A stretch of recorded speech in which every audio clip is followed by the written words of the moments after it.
안녕하세요. 사연을 시작하기에 앞서 구독과 좋아요 부탁드려요. 감사합니다. 사연 시작해 볼게요. 결혼한 지 벌써 8년이 되었어요. 남편과 저는 정말 행복하게 살고 있었죠. 시어머님과 시아버님께서는 오래전부터 한식당을 운영하고 계셨는데 정말 유명한 맛집이었어요. 한 달 매출이 무려 2억 원이나 되는 꽤 큰 규모의 식당이었죠. 사실 저는 결혼하기 전부터 시어머님 식당에서 매니저로 일했었어요. 대학교를 졸업하고 첫 직장이 바로 그곳이었는데 처음에는 그냥 아르바이트로 시작했었죠. 그런데 일을 정말 열심히 했고 시어머님께서 저를 워낙 좋게 봐주셔서 점점 중요한 일들을 맡게 되었어요. 직원 관리부터 시작해서 재료 발주, 매출 관리까지 거의 모든 업무를 다 알게 되었죠. 그렇게 일하다 보니 자연스럽게 남편과 가까워졌어요. 남편도 시부모님 식당에서 주방 일을 도우며 일하고 있었거든요. 처음엔 그냥 직장 동료였는데 함께 일하면서 서로의 성실함과 진심을 알게 되었고 어느새 연인이 되어 있었어요. 남편에게 형이 한 분 계셨는데 결혼 당시 아직 총각이셨어요. 아주버님은 식당 일에는 전혀 관심이 없으셨죠. 대학을 졸업하고 나서도 다른 회사에 취직해서 본인만의 길을 걸어가고 계셨어요. 가끔 식당에 얼굴을 비추실 뿐이었죠. 남편과 제가 결혼한다고 했을 때 시부모님께서는 의외로 정말 기뻐하셨어요. 어느 집 딸이 이렇게 야무진가 했는데 이제 내 며느리가 되는구나. 잘 부탁한다. 시어머님께서는 늘 이렇게 말씀하셨죠. 시아버님도 마찬가지였어요. 제가 식당을 위해 얼마나 헌신적으로 일하는지 누구보다 잘 알고 계셨거든요. 결혼 후에도 저희 부부는 계속 식당에서 일했어요. 남편은 주방장 역할을 맡았고 저는 여전히 매니저로서 전체적인 운영을 책임지고 있었죠. 시부모님께서는 점점 저희에게 더 많은 권한을 주셨고 사실상 식당의 실질적인 운영은 저희가 다 맡아서 하고 있었어요. 4년 전에 아주버님께서 결혼을 하셨어요. 형님은 정말 예쁘고 밝은 분이었어요. 처음에는 저와도 잘 지냈죠. 시댁 가족 모임 때마다 같이 이야기도 나누고 때로는 쇼핑도 함께 다녔어요. 그런데 결혼 초기부터 조금씩 이상한 신호들이 보였어요. 명절 때 시댁에 와야 하는데 형님은 자주 빠지셨거든요. 아주버님만 혼자 오시는 경우가 많았어요. 처음에는 몸이 안 좋으시거나 급한 일이 있으신가 보다 했는데 점점 횟수가 늘어나더라고요. 형님은 어디 계세요? 시어머님께서 아주버님에게 물어보시면 아주버님은 항상 미안한 표정으로 대답하셨어요. 시어머님께서는 처음에는 이해하시는 듯 했지만 이런 일이 반복되자 점점 서운해하시는 게 보였어요. 더 큰 문제는 식당 일이었어요. 가끔 직원이 갑자기 못 나오거나 특별히 바쁜 날에는 가족들의 도움이 필요할 때가 있었거든요. 시어머님께서 아주버님에게 전화를 드려서 형님과 함께 도와달라고 부탁하실 때가 있었는데 형님은 항상 핑계를 대며 거절하셨어요. 아주버님은 혼자라도 와서 도와주시려고 했지만 형님이 허락하지 않는다며 난감해하셨어요. 심지어 아주버님 혼자 오시려고 하면 형님이 화를 내신다고 하더라고요. 왜 우리가 식당 일까지 해야 하냐는 게 형님의 논리였어요. 그러면서 형님은 점점 연락도 잘 받지 않으셨어요. 시어머님께서 전화를 해도 바쁘다며 금방 끊으시고 아주버님 핸드폰으로 연락해야 겨우 소식을 들을 수 있는 상황이었죠. 한 번은 정말 급한 일이 있었어요. 저희 식당에서 단체 주문이 들어왔는데 주방 직원 한 명이 갑자기 응급실에 실려가는 바람에 정말 손이 모자랐거든요. 시어머님께서 아주버님에게 급하게 전화를 드렸는데 형님이 전화를 받으시더니 오늘은 약속이 있어서 안 된다고 단칼에 거절하셨다고 해요. 그날 저희는 겨우 주문을 소화했어요. 시어머님께서는 그때 정말 서운해하셨죠. 형님의 이런 태도는 시간이 갈수록 심해졌어요. 시댁 어른들 생신이나 기념일에도 잘 참석하지 않으셨고 참석하더라도 일찍 자리를 뜨셨어요. 항상 다른 약속이 있다, 친구들이 기다린다는 식의 핑계였죠. 아주버님은 그런 형님 때문에 정말 스트레스를 많이 받으셨어요. 가족 모임 때마다 혼자 오시는 게 미안하셨던 것 같아요. 시부모님께도 계속 사과하시고 저희에게도 죄송해 하셨죠. 그런 와중에도 형님의 소비 패턴은 정말 과했어요. 명품 가방, 옷, 액세서리를 수시로 사시더라고요. 아주버님의 월급이 적지 않은 편인데도 감당하기 어려운 수준이었죠. 그러면서도 시댁 일이나 식당 일에는 전혀 관심을 보이지 않으셨어요. 더 놀라운 건 형님이 가끔 외박을 하신다는 거였어요. 친구들과 여행을 간다거나 동호회 모임에 참석한다는 이유로 집을 비우는 일이 잦았죠. 결혼한 사람이 이렇게 자주 외박을 하는 게 정상적인가 싶었어요. 아주버님은 그런 형님의 행동에 대해 불만을 표현하기 시작했어요.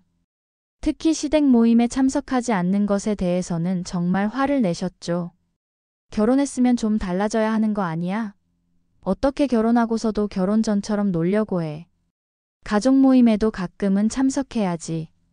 하지만 형님은 그런 아주버님의 말을 무시하셨어요. 오히려 시댁 일에 왜 그렇게 신경 써야 하냐. 내 친구들과의 약속이 더 중요하다는 식으로 반박하셨다고 해요. 이런 갈등이 반복되면서 아주버님과 형님 사이는 점점 벌어져 갔어요. 아주버님은 시댁에 오실 때마다 혼자 오시는 게 당연해졌고 형님은 아예 얼굴을 보기 힘들어졌죠. 시어머님께서도 점점 형님에 대해 서운해하셨어요.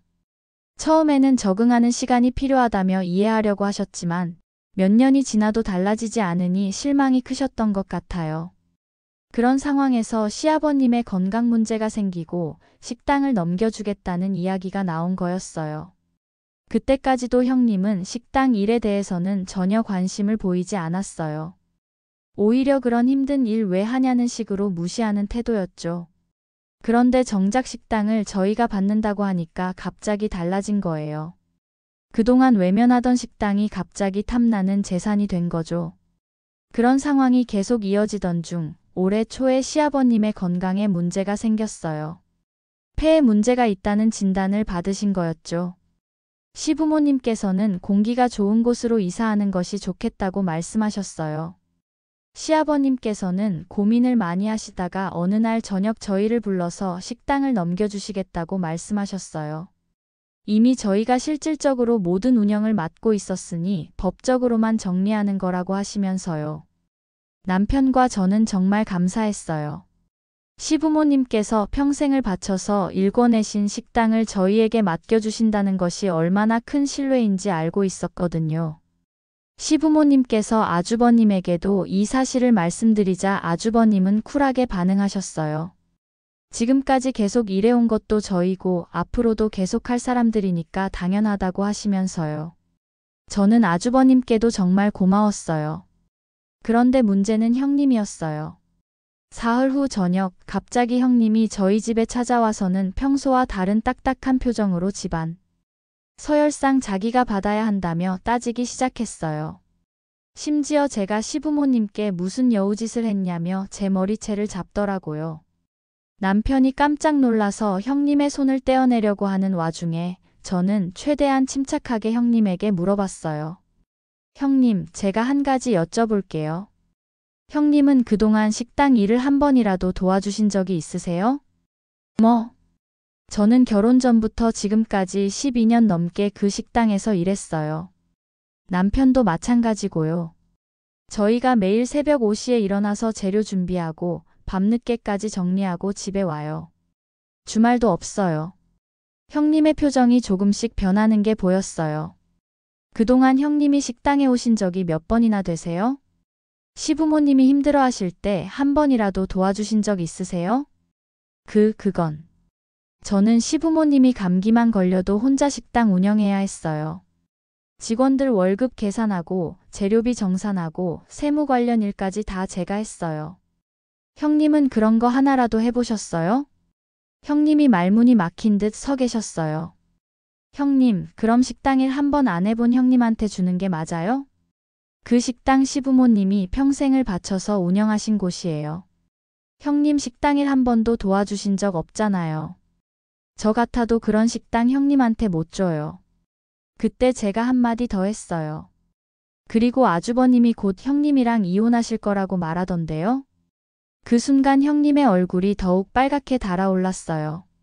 제가 이혼 이야기를 꺼내자 완전히 당황하는 기색이 역력했더라고요. 아주버님이 형님과 성격이 안 맞아서 이혼하려고 한다는 이야기, 형님의 사치와 외박 문제들을 다 알고 있다고 하자 형님이 완전히 말문이 막혔어요. 그러면서 갑자기 식당 이야기 나오니까 이혼 못한다고 하는 것이 웃기다고 했더니 형님이 완전히 화를 내며 고래고래 소리를 지르다가 나가버렸어요. 남편과 저는 한동안 말없이 앉아 있었어요. 정말 예상하지 못한 일이었거든요.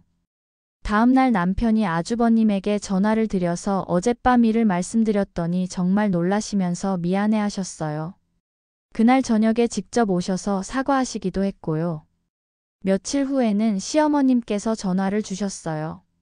형님이 찾아와서 난리를 쳤다면서 큰 며느리한테 안 주고 작은 며느리한테 주냐고 소리 지르고 갔다고 하시더라고요. 심지어 아들 이혼남 만들고 싶냐며 자기들한테도 똑같이 해달라고 했다니 정말 어이가 없었어요. 시어머님께서 말씀하시길 아주버님과 형님은 원래 성격이 안 맞아서 이혼하려고 했었다고 하시더라고요.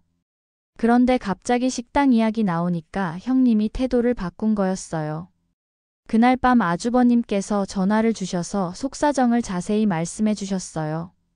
형님의 과도한 사치, 결혼 후에도 친구들과 어울려 다니며 외박하는 일들, 경제관념 없이 돈을 쓰는 습관들 때문에 원래 이혼하기로 했었는데 식당 이야기가 나오자마자 갑자기 이혼하면 재산 분할에서 손해라고 생각해서 태도가 바뀐 것 같다고 하시더라고요.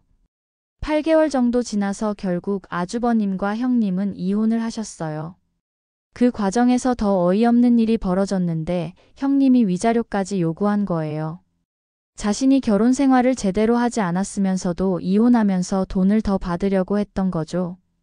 아주버님께서는 빨리 정리하고 싶어서 일부 위자료를 주기로 하셨다고 하더라고요. 형님은 이혼 후에 아예 연락을 끊었어요. 시어머님께서는 처음에는 상심하셨지만 나중에는 오히려 다행이라고 하셨어요. 이제야 형님의 본색을 알겠다면서 처음부터 돈만 보고 결혼한 거였다고 하시더라고요. 시아버님도 그런 며느리를 둔 것보다는 차라리 혼자 사는 게 낫다고 하셨고요. 아주버님은 이혼 후에 홀가분해하셨어요. 더 이상 스트레스 받을 일이 없으니까요. 지금도 시부모님께 안부를 여쭙고 저희와도 여전히 좋은 관계를 유지하고 있어요. 한 번은 그때 왜 동의했는지 아냐고 하시면서 저희가 정말 열심히 하는 걸 봤고 특히 제가 식당을 정말 사랑하는 게 보였다고 하시더라고요. 아주버님의 말씀을 들으니 마음이 좀 편해졌어요. 적어도 저희의 노력을 인정해 주시는 분이 계시다는 것이 위로가 되었거든요. 요즘 저희 식당은 더 번창하고 있어요. 시부모님께서 물려주신 그 정신을 이어받아 더욱 열심히 하고 있거든요. 새로운 메뉴도 개발하고 직원들 복지도 개선했어요. 매출도 예전보다 더 늘었죠. 시부모님께서는 이제 많이 편해하세요.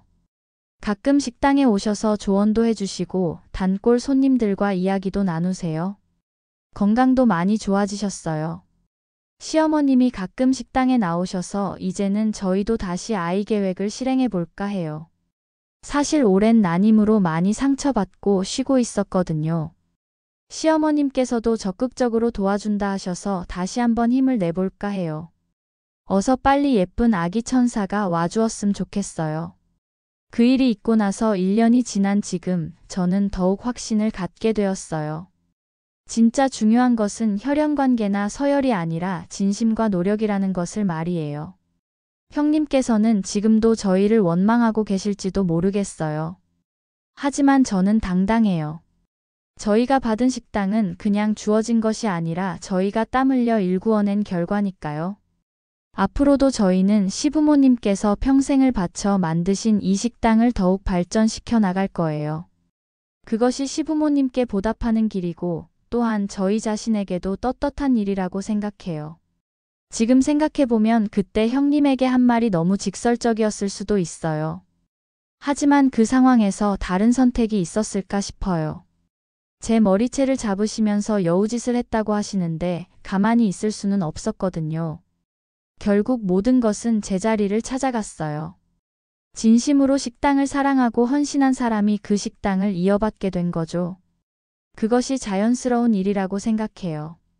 저희를 믿고 식당을 맡겨주신 시부모님, 그리고 그 믿음에 보답하기 위해 열심히 노력하고 있는 저희 부부. 이것이 바로 진짜 가족의 의미가 아닐까 생각해요. 제 긴 이야기를 끝까지 들어주셔서 감사합니다. 구독과 좋아요, 알림 설정까지 잊지 마세요.